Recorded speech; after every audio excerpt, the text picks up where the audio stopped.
And now it's Okay, we're ready. ready to go. We're ready to go. So this is a call to order for the March 9th, 2023 Communications Subcommittee. I am not Isabel, as you can tell. She's on her way to Washington, D.C. for an important meeting. And so I've stepped in, and hopefully I won't too often. So I think we're ready for the roll call. Great. George Blumenthal. Present. Maria Bonneville. Present. Leandra Clark Harvey. Isabel Doron. Isabel, you may be on mute. Yeah, I'm unmuting. Thank you, Pat, for Great. stepping in. I'm in the lounge on the way, and so I didn't want to interfere with the progress of the meeting. Thank you for stepping in. Sorry, Devin. Go My ahead. pleasure. Larry Goldstein. Yep, here. Kim Kovac. Present. Pat Levitt. Present. Linda Malkus. Present. Christine Miaskowski. Present. Lauren Miller-Rogan. Here. And Jonathan Thomas. Here. Great. Thanks very much. Pat? So we have three discussion items to cover at this meeting. And the first one up is an update on community outreach plan. And Esteban Cortez and Katie Sharafi are going to be presenting. Thank you, Pat. Good morning, everyone, and thank you for being here today for this Communications Subcommittee meeting. We've got a whole lot to cover. There's a lot of progress. We're super excited to share them with you. So without any more hesitation, let's dive right in. If you have any questions or comments, please do let me know. As always, we start with our mission statement. Our mission is to accelerating world-class science to deliver transformative regenerative medicine treatments in an equitable manner to a diverse Californian world. Next slide, please. Just a little quick reintroduction. My name is Katie Sharifi, and I'm the communications team coordinator. And my colleague, Esteban Cortez, who is our director of marketing and communications. Our team is responsible for communicating our mission through stories, science blogs, social media posts, as well as conducting outreach and supporting our patient advocates, answering any and all burning questions. Next slide, please. I also wanted to take just a moment to recognize that all the work we're doing today is thanks to Kevin McCormick's guidance. Kevin's passing has been a huge loss to our team, and to me especially, Kevin was my mentor for the last 11 years and the reason why I'm at CIRM today. So I really hope that we can continue the great work that he did, in particular in outreach and engaging with our patients and patient advocates. So with all that said, next slide, I'm going to hand it over to Esteban, who's going to give you an update on all the incredible work that we've been doing since the last time we met. Esteban. Thank you, Katie, and thank you everyone for being here today. We're really looking forward to sharing a lot of the progress that we've made over the past year, really. And just a very quick recap, the last time that we met, we introduced a communications plan and strategy, which of course included several components, which was social media strategy, patient advocacy strategy, and really in particular, we set two high-level goals, which are here on the screen. But today we're going to highlight some of the work that we've done on the community outreach side. And just a reminder of that goal was that we wanted to continue to work with the patient advocate and also work with community-based organizations to raise awareness about CIRM, regenerative medicine, our work, and our programs. So with that, we're just going to get right into some of the work that we've been doing and highlight some of that. So just as a reminder, through the community outreach plan, we set that we want to have conversations and really start to partner with community-based organizations. But first, before we can partner with them and start to deliver some of the services, we wanted to learn more about the needs of their communities. What is it that we as an agency can offer those communities? We find a lot of underrepresented communities as well.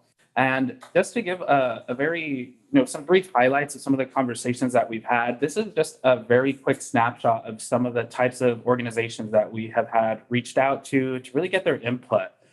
Just to highlight a couple, Katie and I actually had a face-to-face conversation with an organization over in Sacramento called the Sacramento Chinese Community Service Center, which serves youth in the Sacramento area.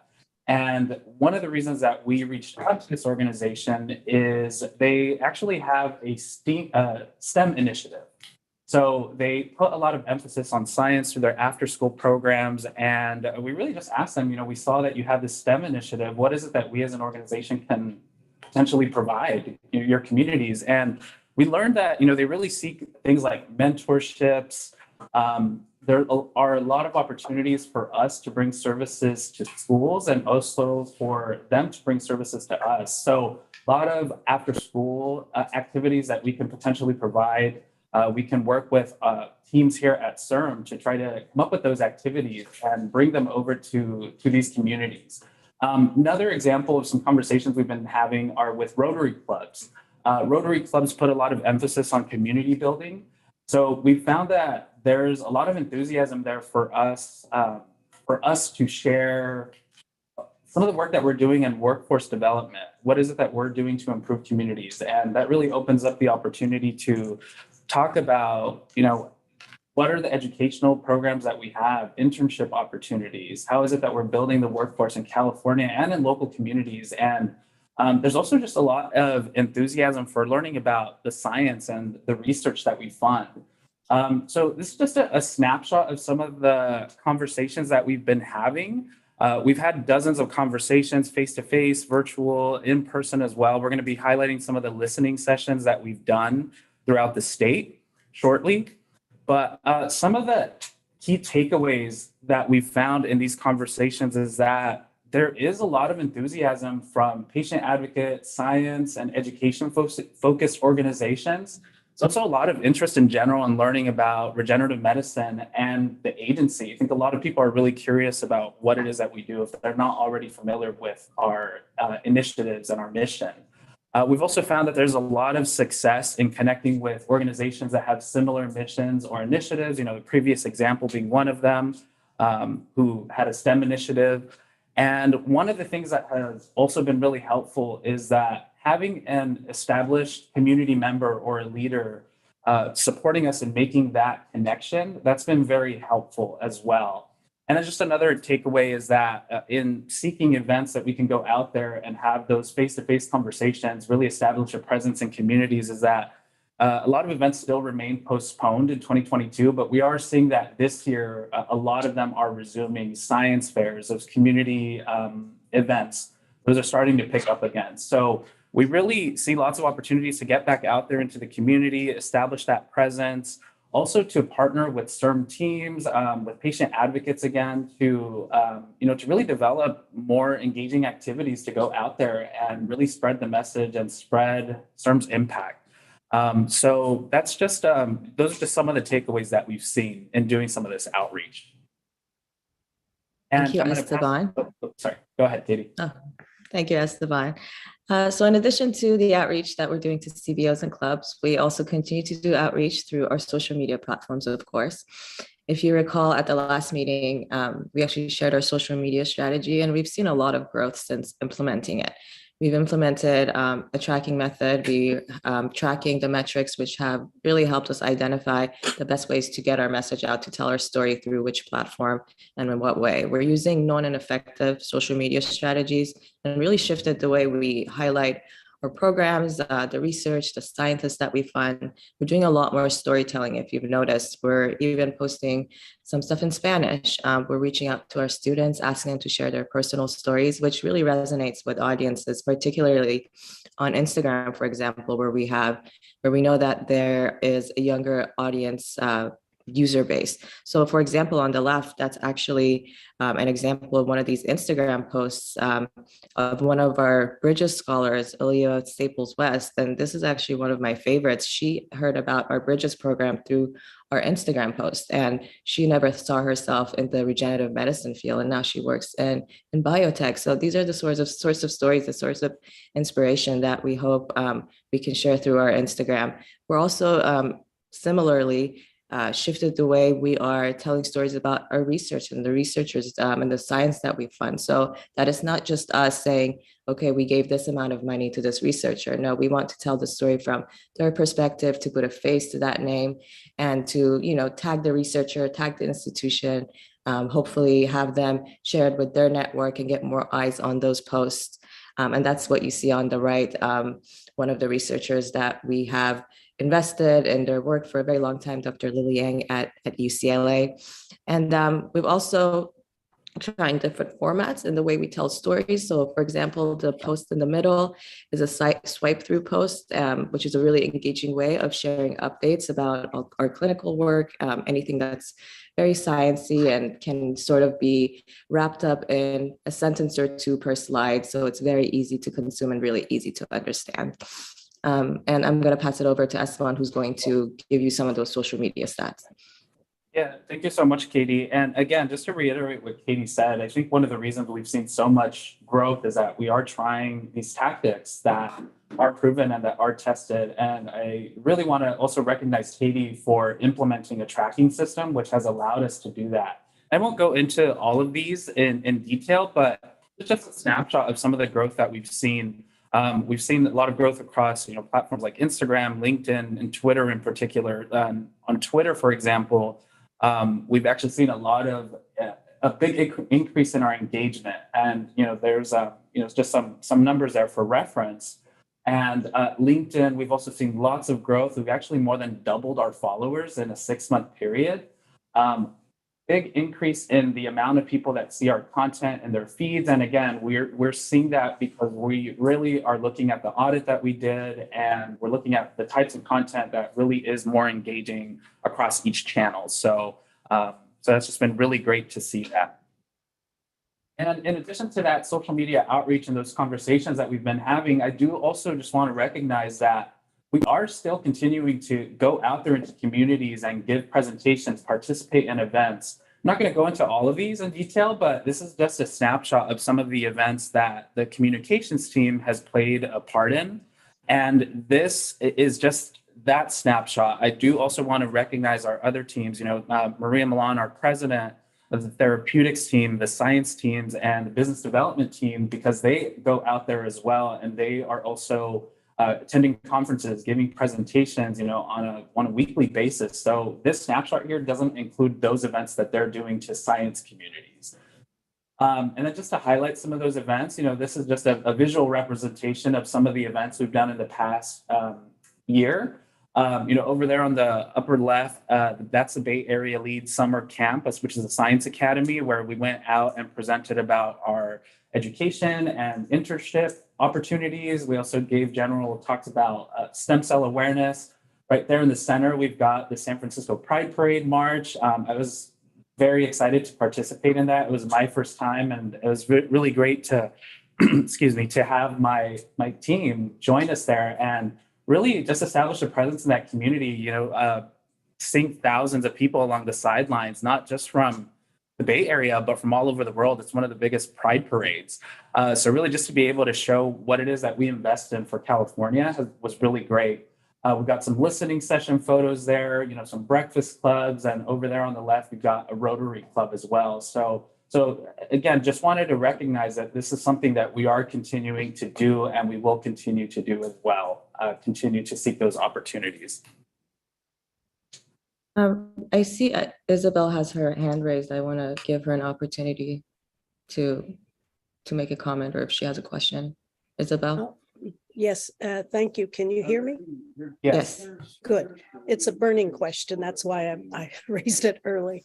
I think you guys are doing great. I really appreciate the storytelling and the increases in all of our social media.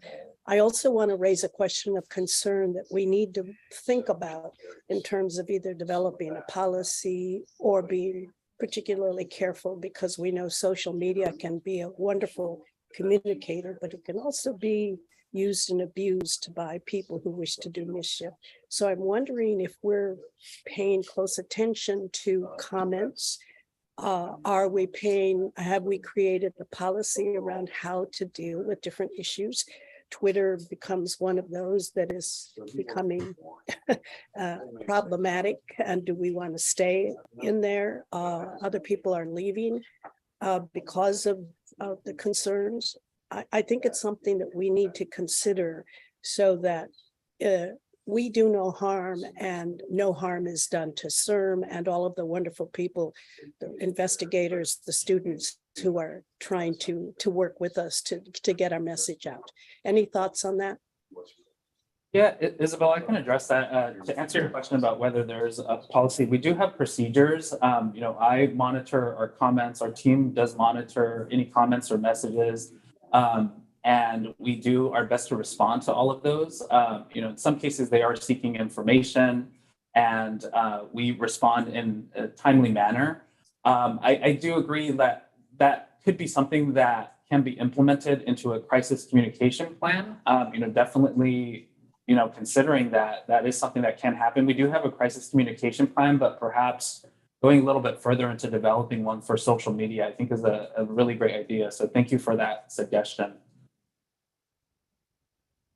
Thank you, Isabel. Can you go to the next slide, please, Esteban? Thank you. So in addition to everything that Esteban was talking about, the outreach that we do as the communications team, the outreach that other CIRM teams do, we actually have our students who do a lot of outreach on our behalf. And that's because community outreach is actually a component of all CIRM educational programs. And some of the examples of these places that our students go to do outreach on our behalf is like STEM Saturdays, booths at community fairs and science fairs. And also all our students are quite young. They all have social media. They're very active. And so, they share posts about the work that they do, which is a great way of getting our name out and the work that we do to their network of students, and also having them engage with our content is very helpful in us conducting outreach. Next. Yeah, thank you, Katie. And considering that students are doing outreach on our behalf, we thought it would be so important to go out there and have conversations with some of these students and really just learn, what is it that CIRM can provide to you to help you and support you in doing your outreach, and really just hearing their experiences in doing outreach. Katie and I were actually very fortunate to attend the Bridges Conference in San Diego this past year for the first time, and having that face-to-face interaction with students was really helpful in helping us coming up with new ideas. And, just having those conversations, some one-on-ones, we just really found that there's a lot of enthusiasm to go out there and engage with communities. A lot of them, they really just do that and they enjoy doing that. A lot of the educational program students are also seeking mentorship opportunities. They would like to connect with, past alumni, for example. That's one thing that we heard through our Spark program and our Bridges program. We've also found that some students would find it very helpful to have templates and guidance on doing community outreach, some idea sharing. Also found that, some of them do find science communication challenging as well. And they're also just really looking for networking opportunities throughout our programs. So with that, what some potential action items that we are already considering and will be implementing are developing an alumni newsletter for our educational program so that we can continue to share ideas. We also will be developing some toolkits, some messaging, which we'll be sharing shortly. So it's just really great that there is so much enthusiasm there, and we just really think that we can continue to tap into, this, these students so that they can continue to do that outreach on our behalf. So, and next I'm going to pass it on to Jeff Lomax, who will. I think JT has his hand raised. JT. Thanks, Go ahead. Esteban, and to both of you. This is an excellent presentation and wonderful work. On the subject of educating students, I think we talked before at one point. I've gone out and given talks to a number of student groups, particularly AP biology courses at various schools, and found that that's a great way of reaching a whole new set of potential stem cell enthusiasts, because it's not something that they get a whole lot of in their class. It gets sort of referenced somewhat fleetingly, but they are sort of unfailingly interested in the subject matter. So my suggestion is, in addition to us doing that, I would strongly recommend that we try to enlist either grantees or Bridges alumni or whatever and put together a program where we have a team of people that will go out across the state to high schools and to talk to the students about the field, and obviously referencing CIRM and the process, which will further educate the public on that. But it's a great way to reach quite a few kids around the state. And I think we will see that will pay dividends in generating interest for them as we continue along. Thank you, JT. It's a wonderful suggestion. Pat has his hand raised. Pat? Yeah, so in a way, following up from what JT says, the thing that came to mind as I was going through the materials, and congratulations on this is a very heavy lift, and we all know how challenging it is. And you have one of the bullets here. Some students find science communication challenging. I can tell you, most people find science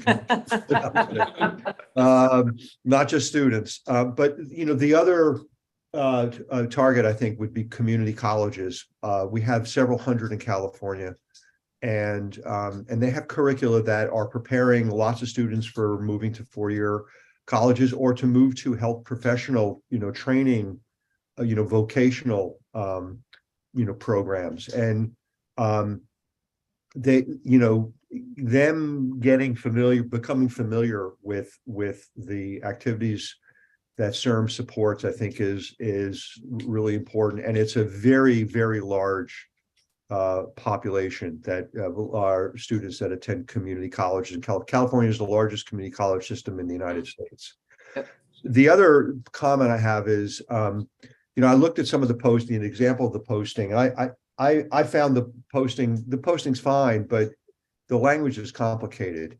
And I think, and I've looked at the website a lot, one of the things that I think would be fabulous as you're developing your toolkit is to work with some communications people in this area to sort of figure out the kinds of metaphors and graphics that would really resonate with the public in particular about this. And I think that there's nothing wrong with the descriptions that are on the website or that we use in terms of our presentations, but it's a little bit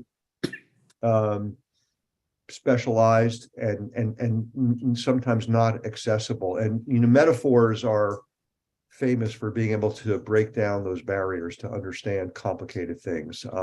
They're not the most straightforward to develop, but all of you have heard the term toxic stress, right? First Five is using it now in California in all their ads, and it's all over. It's gone viral. You can get 6 million hits if you do Google search. That was a metaphor for the impact of early adversity on child development.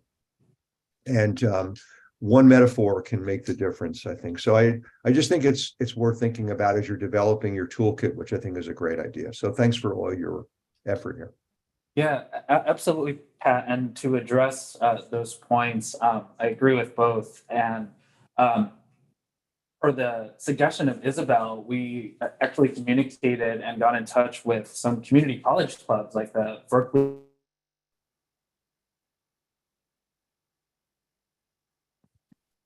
Uh-oh.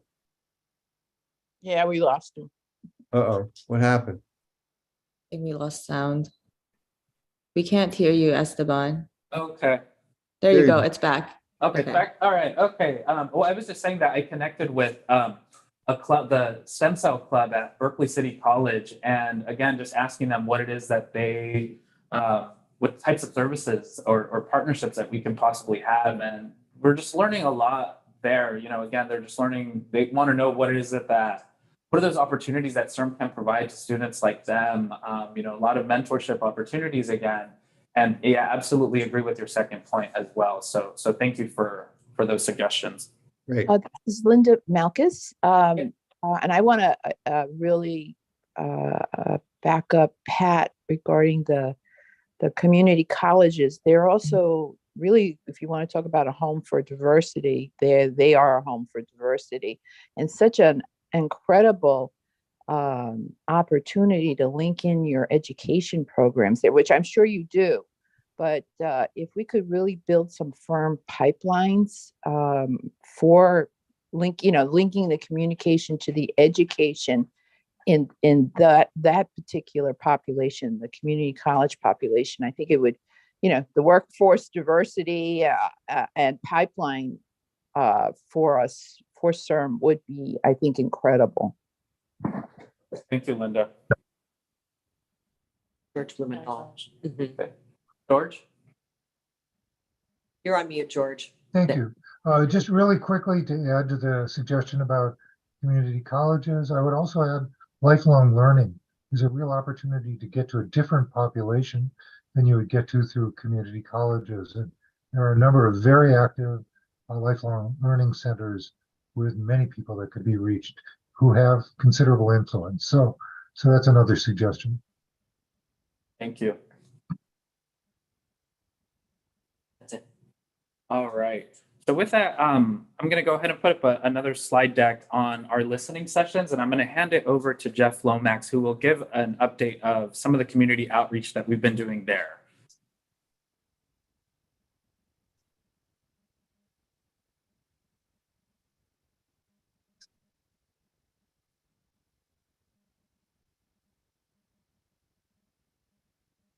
Super. Thank you very much, Esteban and Katie. That was a great talk. And thanks to the committee for inviting me in. Good morning. Jeff Lomax, I think the last time I presented to the board, we were talking about the Alpha Clinics Network. And so part of my workflow is dovetailed into looking at the Community Care Centers of Excellence program. So what I want to do is provide an update on the early phase work we're doing, which basically constitutes a needs assessment for that program. So next slide, please. So we're conducting a series of regional meetings to really understand the needs that the Community Care Centers of Excellence can address. And that will inform the development of our requests for applications. Can you go back?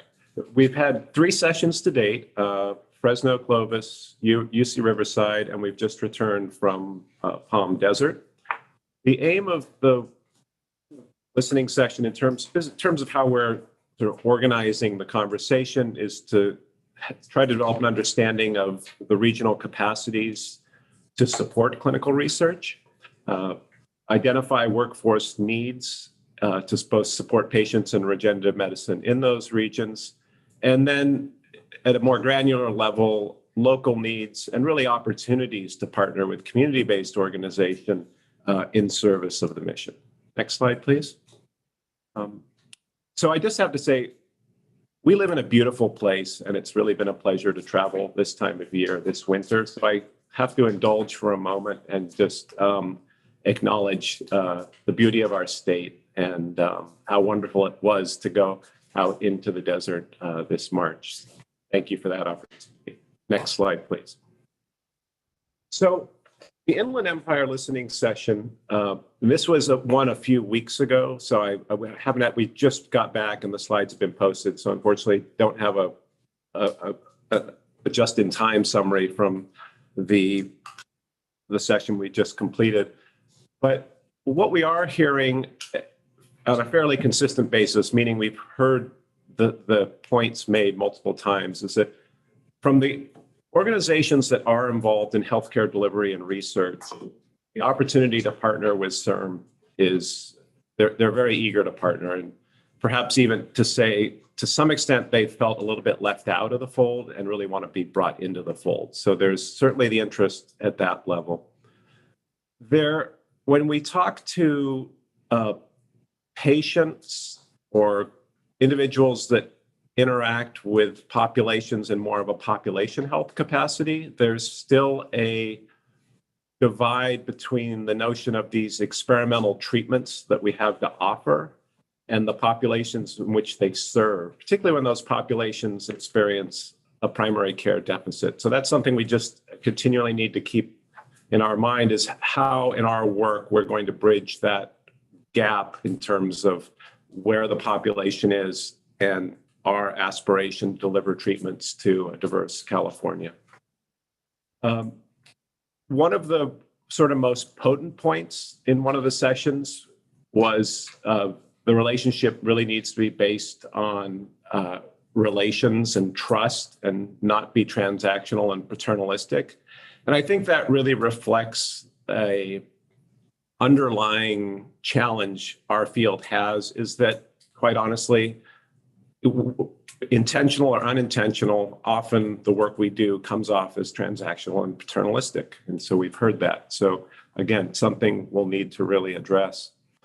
And when we get down to the hows, there's a often very enthusiastic discussion about innovative communication modes. It's really an echo of the conversation you all just had, but not only do innovative things, but bring in innovative messengers. And so that message again is, these aren't one-offs, these are consistent messages. And finally, I think again, a challenge for CIRM, but something we need to really think hard about how we do this is, how do we really get those resources out to the level that those individuals and organizations can be resourced to really partner with us and support this program. So next slide, please. So what I'd like to do at this point is really provide some big picture takeaways in 3 thematic areas. Again, clinical readiness, training, and access and engagement. And I will not speak to individual bullet points. However, if there are individual bullets that capture your attention, please don't hesitate to ask. So on the clinical readiness, again, that spans a very wide spectrum. There are organizations that are literally poised to deliver immunotherapies and to support patients, given assistance and collaboration with our off-clinic networks, to organizations that are experienced and interested in engaging patients and their families in more health education and navigation efforts. So again, spanning that entire spectrum. So if one considers the range of activities necessary to support patients in a voluntary and informed choice to participate in clinical research, and endure all the challenges that come along with being in a clinical trial, there is capacity, across that continuum. And again, for the most, for the populations where that have been most underrepresented in this effort, there still remains some real challenges, and we heard that. So, for example, Katie shared her story being a participant in the Geron trial, and when she explained basically the 15-year commitment she's made to that effort, there was a number of comments about how challenging that might be for certain communities. So we need to be aware of that. So I'll pause on this slide. I'm going to go to the next one, but again, I just wanted to pause for a moment to see if there was anything else you would like me to elaborate on in this slide. Larry has his hand. Dr. Goldstein? Yeah, thanks, guys. Thanks, Jeff. Great work on this, guys. It's impressive. One thing I'm wondering and couldn't quite tell is, are we engaging with the medical groups in those areas that we're reaching out to? Are there medical societies of inland physicians and so on? Because on the one hand, we have this problem with primary care that could be addressed by reaching out directly to the physicians groups.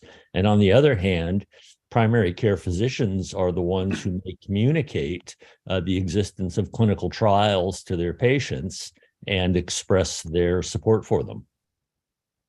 The short answer is yes. Particularly in Fresno, we had an active member of the Primary Care Physicians Association. And I think the sentiment behind your comment or your question was reflected in his enthusiasm to really engage with CIRM and bring some of this effort back in that capacity. And then this week, in addition to the actual listening session itself, we did some site visits to local community health providers. And again, I think considerable interest in those organizations in continuing this conversation with CIRM that they feel they have within their patient populations. They are getting a lot of questions about these types of treatment opportunities. So I guess the short answer is yes. And again, it's both the provider organizations and the providers themselves. And we've been able to come in and have what I feel are productive conversations that they would like to continue. Great. Thank you. I had a follow-up question, Jeff. And it goes to this primary care deficit. Is it an absolute number? Is the deficit in the number of pediatricians, or the fact that and other primary care physicians, or the fact that they could benefit from additional training relating to some of the intricacies of regenerative medicine and the way clinical trials are run? Which do you think, or maybe both? I think, certainly at the provider level there, and I'll come back to this. I think there's a lot of opportunities for sort of training and knowledge. I think the primary care deficit point came up much more in the context of the population we're trying to serve at the patient side. And again, that this world we live in is a very foreign world to a segment of California's population. So how to open that world to a group of individuals that honestly have a very challenging time accessing basic primary care is our challenge. Mm-hmm. Did that answer your question? Yeah, it did. Thank you. Sorry, when you get out there, you just sort of boom, that's the world we live in. Okay. JT has his hand. Oh, JT? Sorry, I was on mute. First of all, wanted to thank you for your role in all of these listening sessions as sort of the orchestrator and facilitator of all these discussions. Just for the board's knowledge, Jeff's done a great job in running all of these, and the information gleaned has been extremely valuable. And thank you very much to all the members of the medical affairs team who work so hard to make all these sessions a success. Quick question, or not so much a question, but as the community care centers of excellence are contemplated to be, in effect, sort of satellites of the Alpha Clinic network, could you just lay out for the board a little more detail, even though that the implementation of this program is quite a ways down the road, how you envision the interaction and the collaboration you reference in this slide working as between an Alpha Clinic and a community care center of excellence? Yeah, thank you for that question. And thank you for the acknowledgement. And again, it took a team effort, but I also want to acknowledge Emily Reyes, who, there wouldn't be any orchestration of a meeting if you didn't get to a room with bodies in it, and she deserves the credit for that. So for the first two sessions in particular, we had very active participation by the Alpha Clinic, specifically UC Davis, UC San Francisco, and UC Irvine, in part because they, in their actual Alpha Clinic applications, referenced their desire to support this program. And so I can give you a couple of examples of ways in which this is contemplated. So for UC San Francisco, for example, in terms of the clinical readiness in particular, has considerable expertise in immunotherapies. The centers the Community Cancer Center in Fresno has the capacity and the infrastructure to provide those types of treatments to patients, or do either workup or follow-up of those patients. So there was a conversation around how UC San Francisco could work with the Cancer Center in Clovis to support immunotherapy.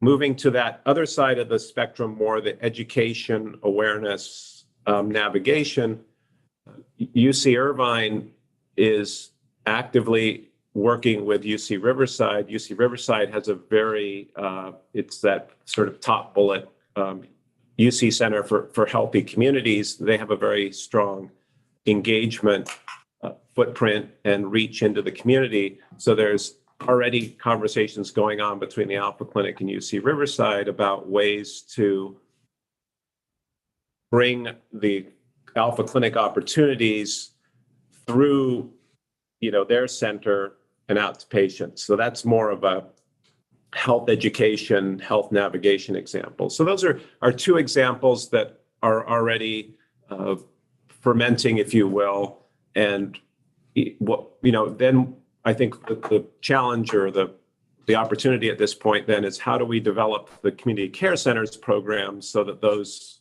opportunities can really flourish and come to life for patients.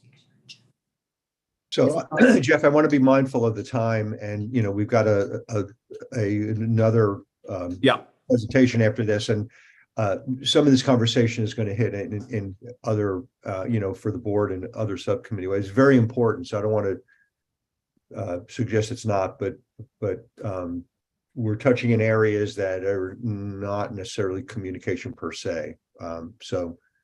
Pat, we do have one last question from Isabel. Is it possible to take her? Okay. Thanks, Pat. I was in some ways thinking about the direction in which you were moving. I think I wanted the board to hear this, but I wanted to hear it from the context of communication, how we're going to learn best ways in which to communicate out the community centers of excellence and as well care centers of excellence. But how are we going to communicate? And I wanted the Communications Subcommittee to hear this so that they could start to begin to think in which manners and ways we, the Communications Subcommittee, can support Esteban and Katie and our communications team in building awareness, acceptance, and collaboration in these communities. So this is why. Sure. Oops, I think we lost her. Isabel, you still there? No. Okay. Well, Jeff, why don't you continue?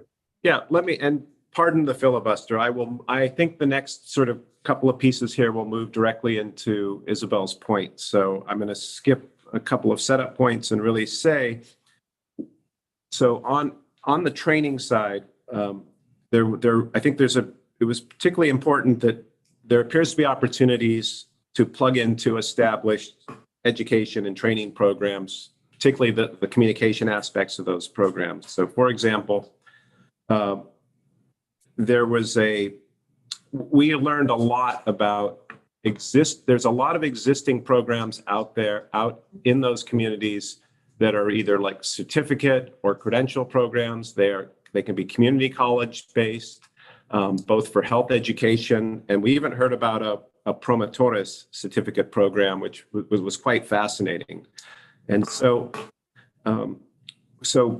for example, this just emerged from our most recent session. So I'll give an example, and I think hopefully it's clear where the communications work would tie into this.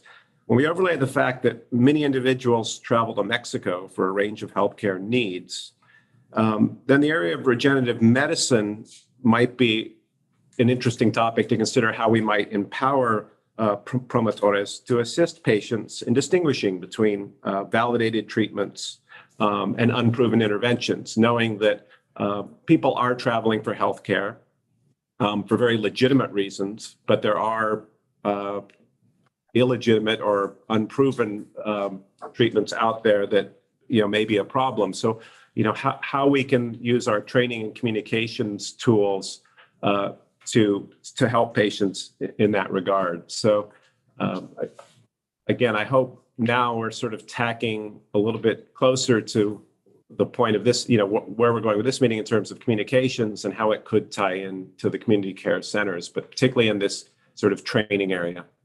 So I'll pause there.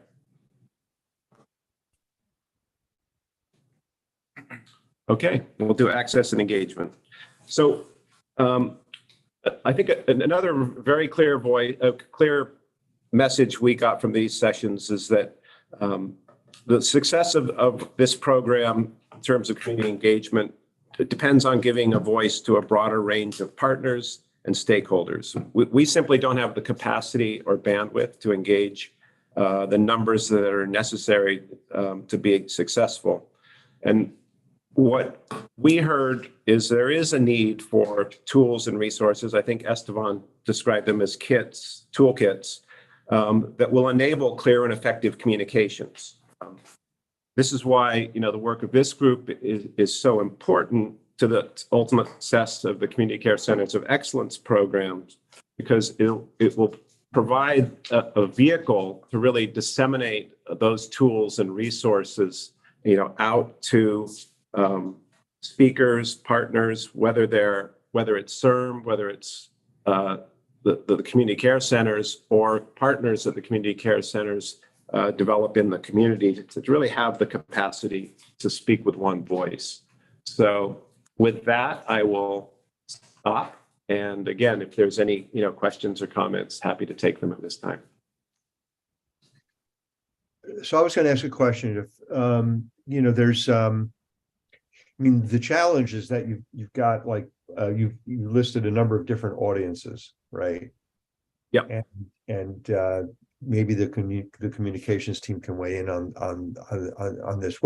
How do we develop a strategy that provides flexibility in the materials that are produced that sort of hit the sweet spot for the different consumers of the information, from the health professionals to the community health navigators to the training, the trainee components, because the same message is not going to resonate, or the same approach to communicating this is not going to resonate the same with each of those groups.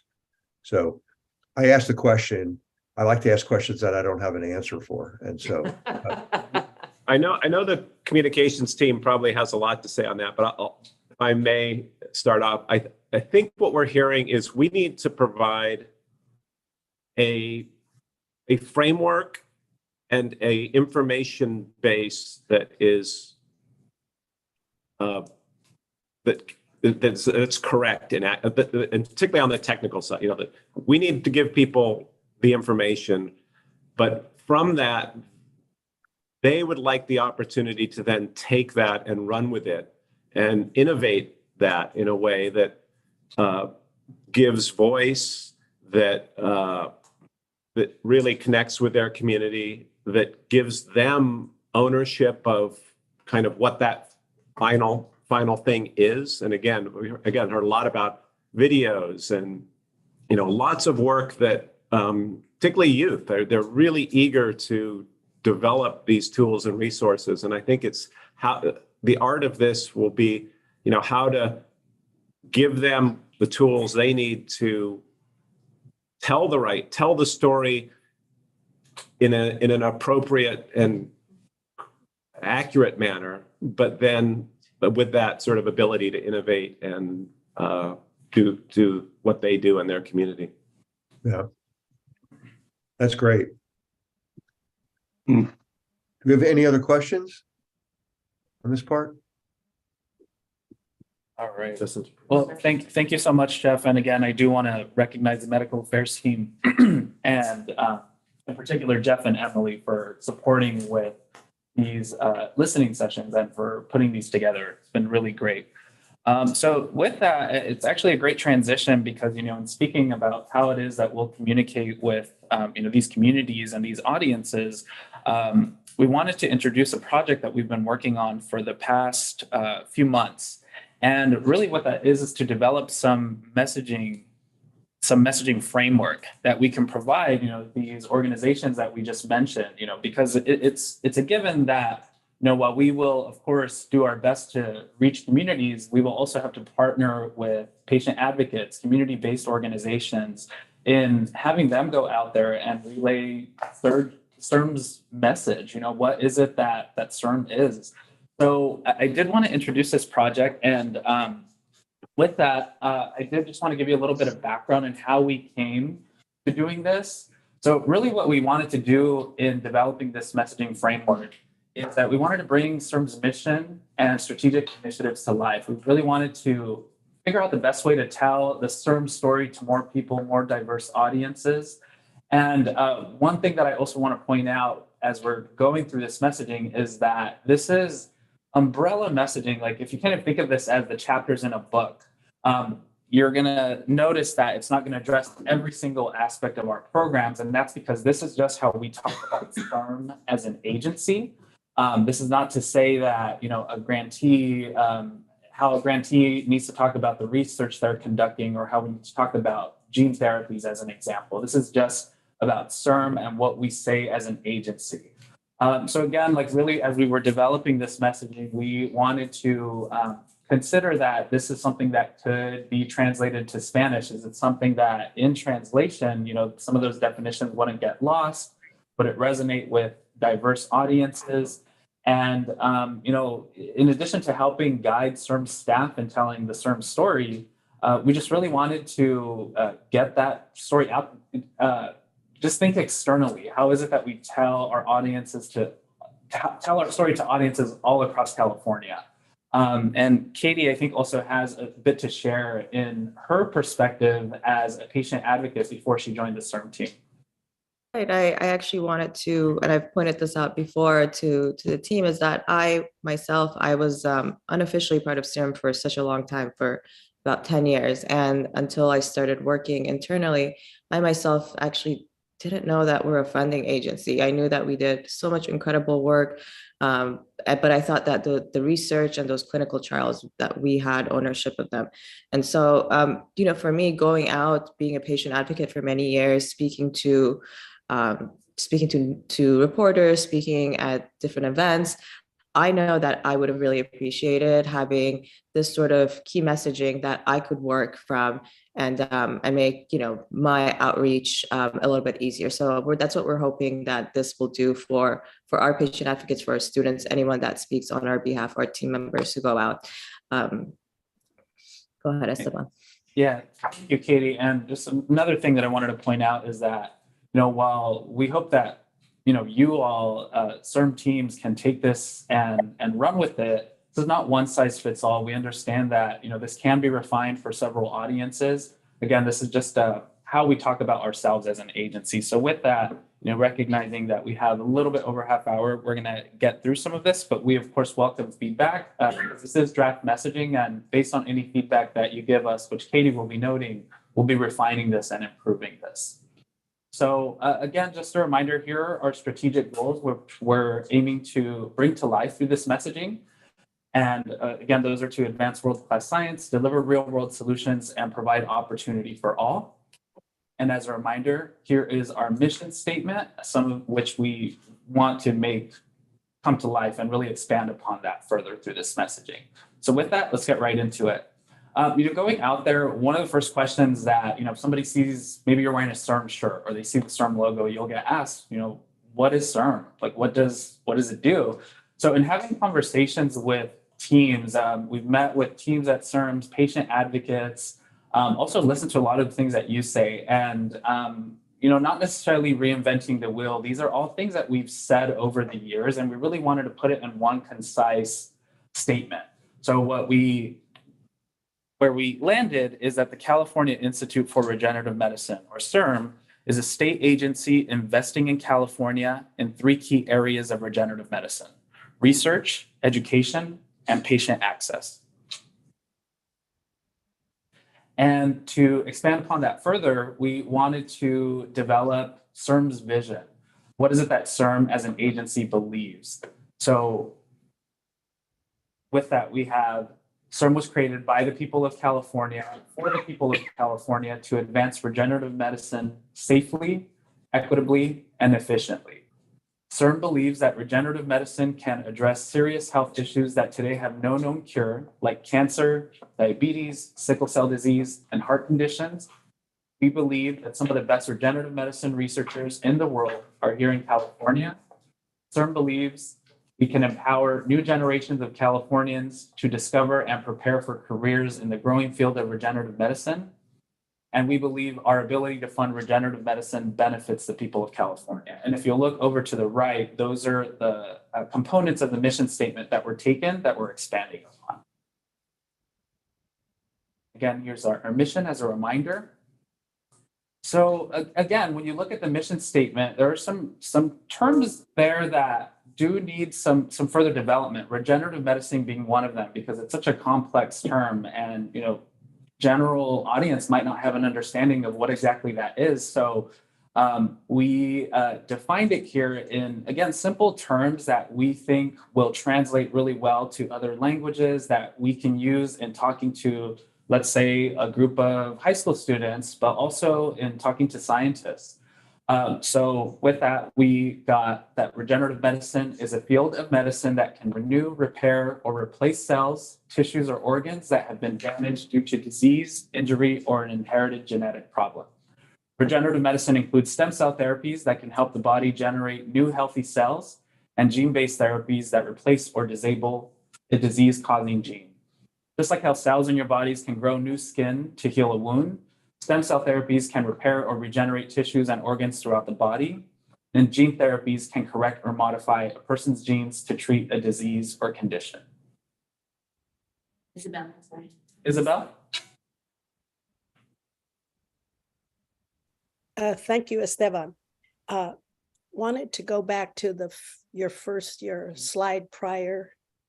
Okay, when we discussed this, and I just wanted to put it in front of the subcommittee to get their reaction. I don't need responses now, but some thinking on it. The very first statement, CIRM was created by the people of California for the people of California. I actually think it's much more powerful if we say CIRM is funded by the people of California for the people of California. I like the idea that they recognize they invested in this.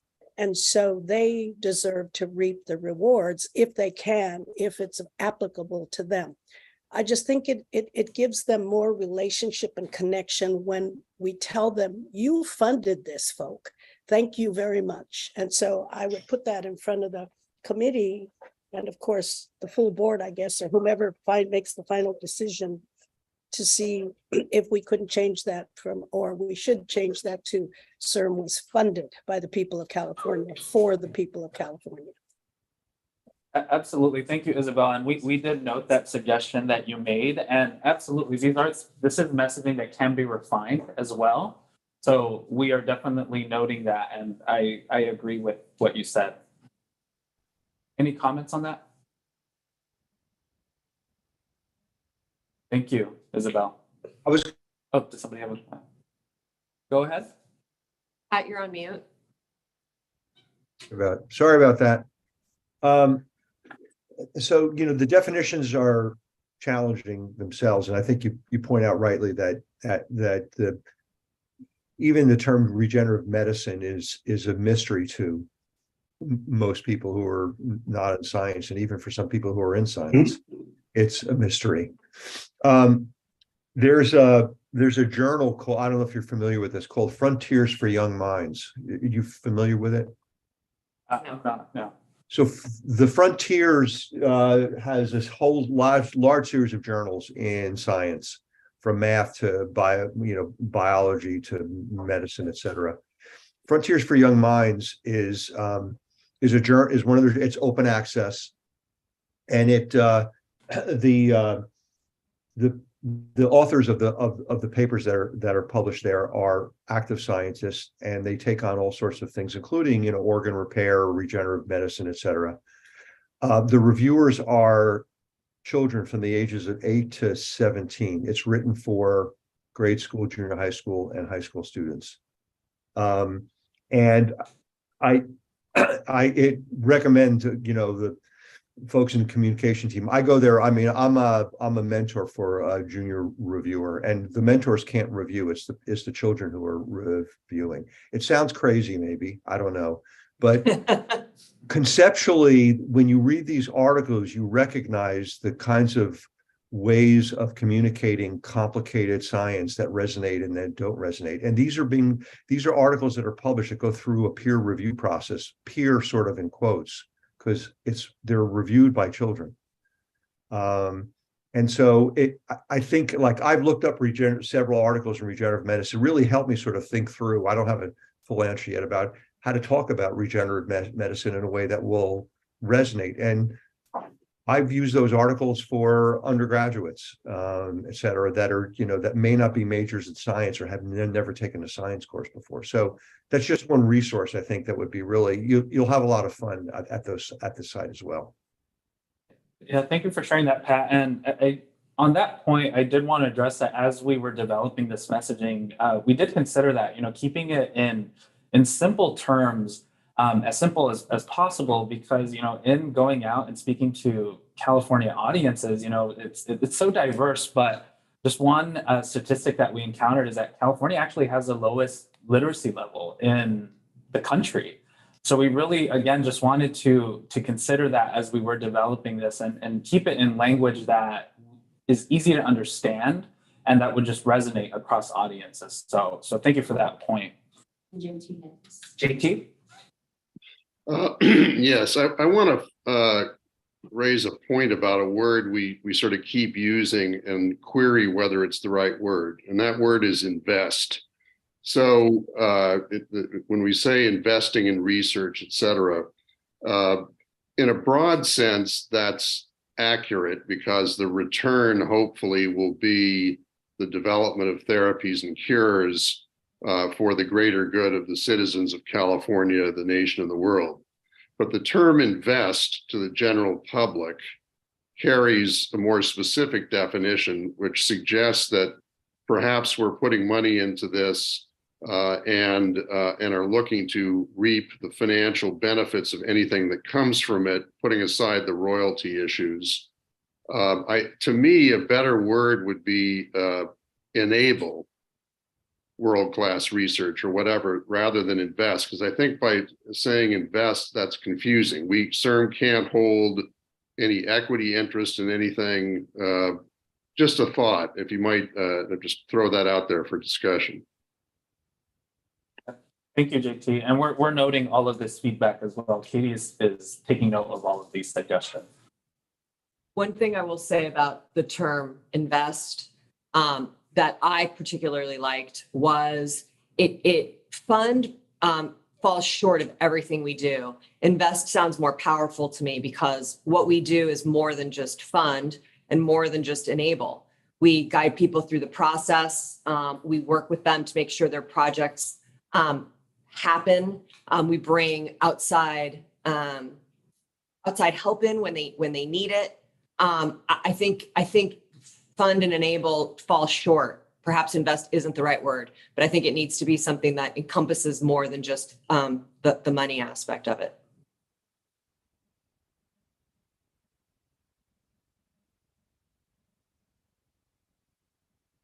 Any other questions before we move on?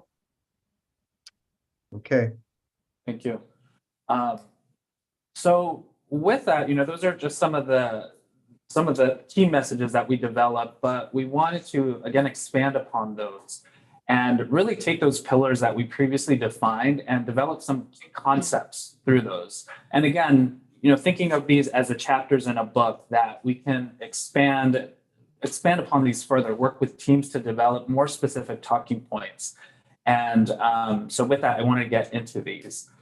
So the first one, of course, is regenerative medicine. And that is that California is a global leader in this field of medicine. And some key concepts there, again, not limited to these, but some that we develop, are that CIRM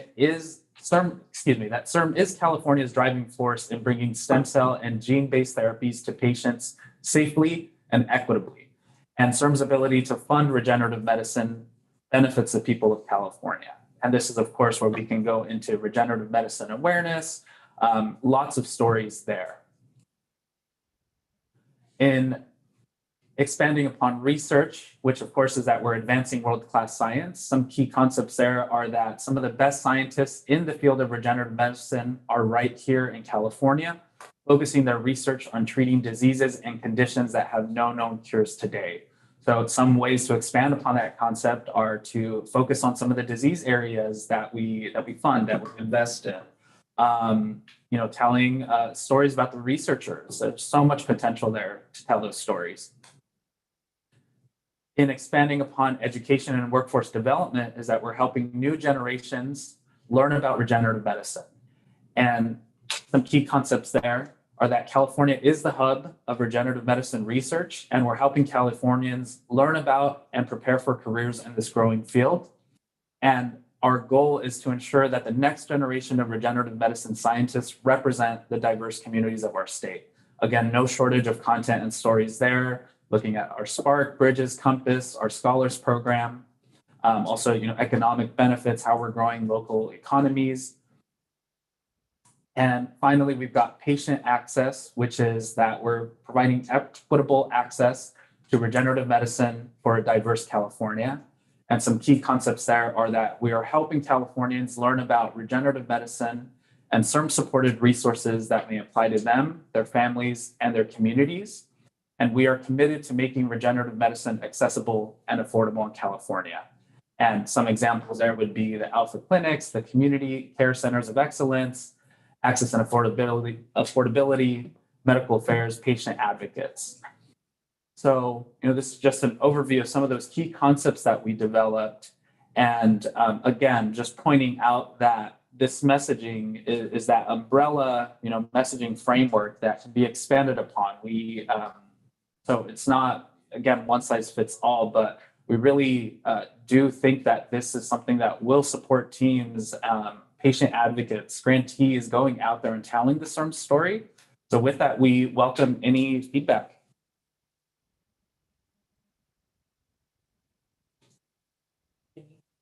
Larry? Yeah, this is a terrific strategy. But one thing that does seem to be missing, in my view, is any mention of successes. Why not talk about all the kids that are apparently being successfully treated for their immune deficiencies, or cancer patients that are living longer lives because of the development of some of these therapeutic approaches? Yeah, absolutely, Larry. Thank you for that. And again, just going back to some of this framework and the concepts, this messaging isn't going to address every single point, because I absolutely agree with what you're saying, is that is something that we do need to drive across and share those stories. And looking at this framework here, just going back to this second pillar of research, which, this is, again, that umbrella messaging. And this, I think, opens up that opportunity to share those stories. So, in highlighting the research that we're doing, we are then able to talk about, research that we've done in these areas, whether it's SCID, diabetes, cancer. So those are talking points that can be developed further, whether it's with working with the therapeutics team or, the communications team, sharing patient stories. We have no shortage of those. So so that, I don't know if that addresses your suggestion and your question. In part, I mean, in your key concept statement, I guess I would be remiss if I didn't argue that you ought to mention something in that key concept statement about successful treatments. And as long as I'm on the subject, the attracting new dollars into the economy through company formation and then company acquisition. Okay. Yeah, absolutely. Thank you. Any other comments? I can't see the hands raised. Are there other hands up? No.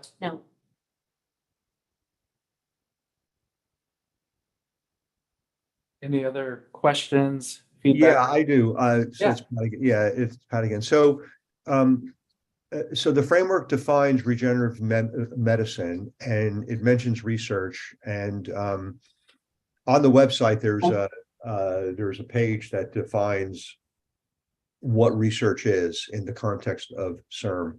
You know, the discovery part, the translation part, and then ultimately getting to the clinic. I think the framework needs to define the process of research. Again, it's not well known amongst lots of individuals. It's not just about the people who are not trained in science. There are health professionals who don't know what the research process is. I think it's really important because it highlights that CIRM is partaking in discovery and then using those discoveries to translate them into cures. And so you have these three stepping, you know, the metaphor of the stepping stone, going from discovery, taking that and carrying it over to translation, to figure out the best ways of getting it into patients. And then we actually support the final frontier, which is to demonstrate that it's going to cure. And so I just think that defining the research process, which for lots of audiences is actually quite exciting, because everybody likes to hear that things are being discovered that are new. Oh, yeah. Thank you, Pat. Absolutely. And that's a great suggestion, because again, this is why we're sharing this with you all today, because Sure. we really want to improve this and refine that. And in you giving that suggestion, and there's an opportunity here to develop that key concept. And, you know, what is that succinct statement that we can create here, but again, further expand upon that and go even deeper into our programs, whether it's the communications team or the science team that will be going out there and giving that overview. So that's a really great suggestion. Thank you. Yeah, and I have to agree with Larry that I think that a key concept is is defining the process of research and then making it clear that a key concept of what CIRM is doing is exactly what Larry spoke to. I think that's really important as a key concept.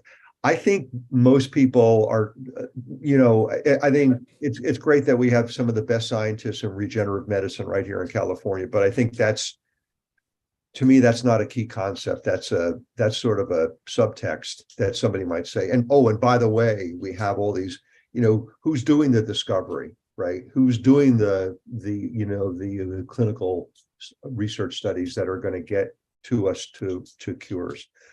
They're the best they're among the best scientists in doing that in the world that are right here in California. But to me, that's not a key concept. The other components, like so I think this is a really important framework slide, and part of the toolkit that I think will really resonate with a lot of folks who would want to use it. Okay. Yeah, absolutely. Thank you. You have other slides to go through? I can't remember, actually.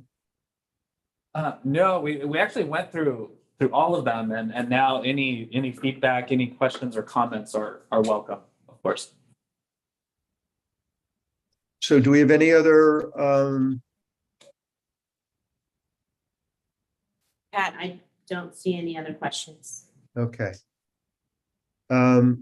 So we're finished with the presentation and the discussion items. Are we I'm taking the Artora's approach to meetings. It's not a bad thing to end early, but we have public comment. Public comment. There are no public comment. No public comments. Okay, so I just want to make sure there's no faux pas here. We have nothing to vote on. This is a great session from my perspective. It's really, I find this to be an extremely important effort that you all are doing. You're a fabulous team. I know you're passionate about this, and I think that however members of this committee and the broader governing board can help in this way, just don't hesitate to reach out, because I think there are a lot of us who feel that you're doing spectacular work and would be happy to help and participate in however you think we could best advance what you're trying to do. Thank you, Pat. Absolutely. And that's really what I would put out there is that as you're able to look through this messaging, you all have access to this. If you have any feedback, any suggestions, we always welcome those. And this is something that will, again, it's not final and will continue to be refined and improved as we, just put more effort into it. So that's something that will always be happening. We're always going to be refining it as we go along. So that's really what I would put out there to the subcommittee. Thank you all so much for listening today. Thank you, Esteban and Katie. You guys did an amazing job. And so I really appreciate it a lot. And this was a great presentation. So thank you. Yeah, Thank the slides are great and they're really helpful. So if there's no other comments, are we allowed to adjourn? We are. Okay, we are. You have to officially- stay on for 13 more minutes, but everyone else can leave. All right. We are adjourned. Okay. Thank you. Thank you. Everyone. Thank you, everyone. Excellent work, Pat. Right. I just channeled art.